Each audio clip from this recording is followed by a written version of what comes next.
Ito na guys, ang sekretong hindi masyado malupit pero very effective.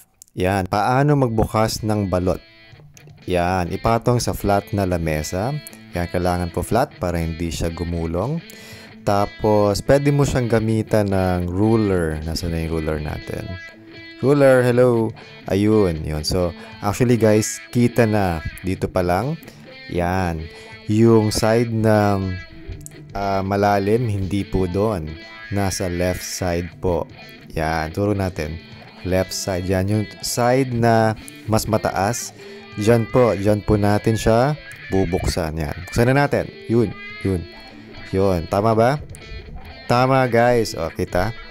Kitams? Tama siya kasi usually yung hangin, hindi usually, actually yung hangin, mas magaang siya sa parts ng balot. So, tataas talaga siya yun. So, tama siya guys. Yun. Uy, uy. Yun. So, ito na guys, ang pinaka-legit na way kung paano magbukas ng balot.